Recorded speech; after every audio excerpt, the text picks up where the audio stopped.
Tweet2Eat is a girl advocacy training program on access to fresh food. It's a 5-week program at the Y. It's trying to teach middle school age girls how they can make a difference in their community for access to fresh food, laying a foundation on fresh food. What is it? What is food justice? Why does it matter? The Women's Fund has focused on this program because Trenton's been labeled a food desert. Food desert, a district with little or no access to foods needed to maintain a healthy diet, but often served by plenty of fast food restaurants. So they had these phones that were donated.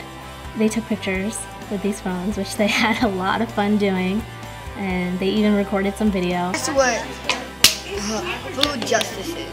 Like, instead of eating ice cream every day of your life, you eat something new.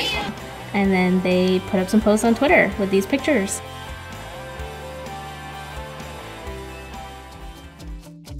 First day was really great. It was a great chance to introduce the kids again to these ways of approaching food as cooks or chefs, as opposed to as picky kids. So the tangible things about the cooking, that was what I really wanted to explore that first day, was the colors. Here's how we're gonna learn how to talk about food in this cooking class. We're gonna talk about it by its color. Okay, blueberries, what color? Blue. We're gonna talk about it by its textures. Should I mush it? Yeah. See what happens? You sure? Yeah. Okay. Ew. Yeah, ooh, right? Mushy, okay? What else can you say about it? Everybody tasted everything.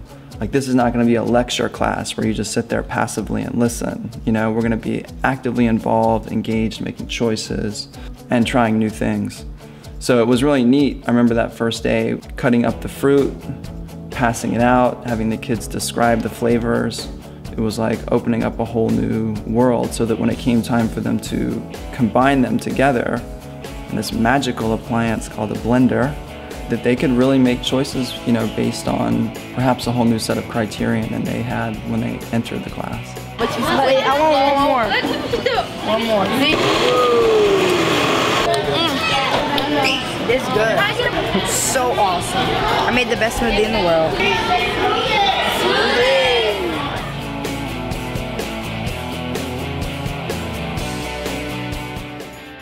I'd say the ability to do the outdoor trips is really, really key. I taught at a high school in the Bronx, again, all throughout the winter, and there was no cooking ability at all. We weren't allowed to bring in any sources of heat into the class. It didn't really quite have the magic that this class did by getting to go experience aisles and just seeing the curiosity there, and by getting to go to the farmer's market and seeing, yeah, I've never seen that food before. And a watermelon with yellow flesh, like, incredible, you know? So just getting to see that kind of engagement was one of the main things that really set this class aside. The incorporation of all these field trips was to see what kind of access do you have right here in Trenton. Outside of the McDonald's down the street, where else can you go? What's within walking distance? What's within a 5-minute drive? What's a bus ride away? I always keep that idea in mind when I'm working with kids, that they don't really care if that tomato that they're eating is organic or an heirloom variety from a farmer's market. But if you show them, look at all these amazing colors that tomatoes can be, and look at the amazing shapes they can be, compare the flavor of this one from the farmer's market to the one that came out of the can, then those levels kind of start to make sense.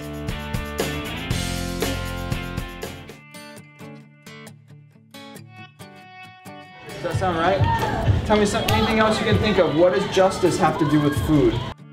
Food justice. Communities exercising their right to grow, sell, and eat healthy food, along with having access to fresh, nutritious, affordable, and locally grown food with consideration to sustainability and the well-being of the land, workers, and animals. The first step towards having a child begin to understand what sustainability is about is starting to see that larger matrix that their food sits in. Where's California? On the other side. All the way here. You know how many miles that is to get from that strawberry from California to New York, that's a long way, thousands of miles. It's an amazing journey that banana had to go through to get from Ecuador onto your plate so that you could take a bite of it and throw it in the garbage. You know, for example, it's like, oh, well, maybe I wouldn't have such a tendency to want to just be so flippant about my food choices if I had more of a knowledge of where it all came from.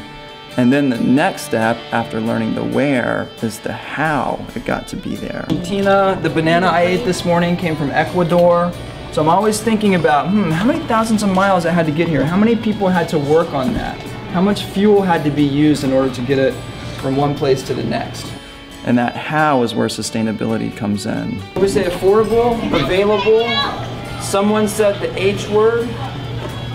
What's the H word? Healthy. Healthy, okay? These are all things I'm thinking about when I'm thinking of food injustice. I literally feel like Coca-Cola's pure evil embodied. It's an extreme view, I know, but like Mountain Dew, Coke, orange soda, look how they make the packages look how they do with the marketing, what's in it. There's such a huge disconnect. But just because you don't see the word sugar in the ingredients doesn't mean there's no sugar in it, because they have different words for sugar. Our serving size is 1 bottle. There's 65 grams of sugar in it. Okay. 3. Fill them up nice and full. Nice and full. That's a lot of sugar. 13. 16 teaspoons of sugar. Too much sugar. In a Coke. Absolutely no potential benefit to consuming these products at all. I try not to be too harsh about it with the kids, because there's this whole bubble of like the advertisements for Coke. There's like polar bears that are so, just want to hug that polar bear and have a Coke, you know?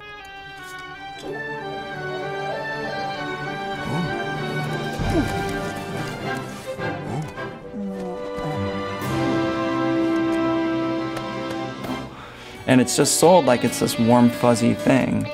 And then meanwhile, the kids are slowly contracting these health conditions based on what they're consuming, that they're taught is like a warm and fuzzy thing. And it's absolutely heartbreaking to watch it happen. It's literally like breaking a myth that can be very personal for people. And I saw that when we did that in the class, when we counted out, there's 12 teaspoons of sugar and a Coca-Cola, and that's what's causing people to get diabetes. Anyone know someone with diabetes? You do? You? Yeah, you know. And you see this look on the kids' faces like, that can't be true, you know? So I'm just not gonna believe it because it tastes good and I still want it. O's and Fruit Loops and Frosted Flakes. They put nothing but pure sugar into it. You think so good? So, but that's right, it tastes so good, right? And when we get some, we want some more. They got sugar and barbecue. You know, a whole paradigm shift. One of these products, okay? But maybe not every day, maybe not 3 times a day. Something that we thought we knew is no longer the case anymore.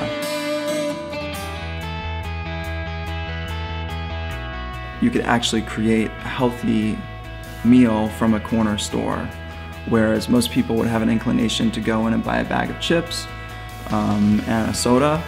We sort of said, well, actually, let's look around a little bit more. There are some canned vegetables here. There are some canned fruits. There is milk.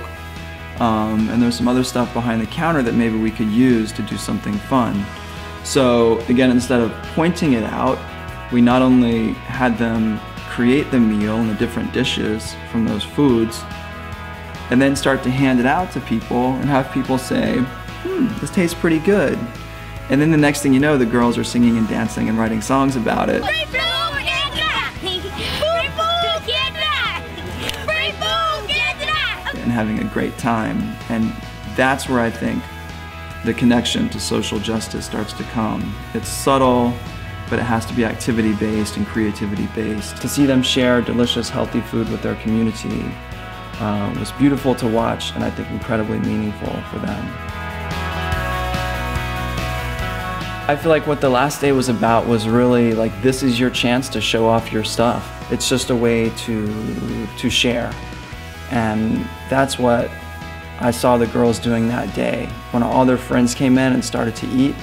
And I thought, yeah, they're in charge. They made it, and they're experiencing that magical moment of sharing a unique skill that they have in a way which is nourishing. I've been preparing this for a while now. We hope you enjoy our food. Okay, I'm done. I can't wait to taste it. It's so good, especially the chicken and the fruit kebabs. Really good. And to get to see them experience that joy from the sidelines was really fantastic, because, as you know, I wasn't feeling my best that day, so I just had to turn it over and say, you guys are in charge, you know? And they did such a great job. They did such a great job. Strawberries that are just strawberries. Thank you, Yeah, get some from the bowl. And that goes with the chips. Don't forget that yes. Our kids are learning that there actually is healthy food and not just junk food like McDonald's and Burger King. And that right there is huge. Because our kids have not had the opportunity to even go and try to have different types of food other than coming here to Tweet2Eat and what you guys bought the kids. And I would love to have you guys back in next summer to teach more kids what you guys offer. The important point to stress here, why I do this work and why I think this work is important for kids, is because it's the foundation for a strong community.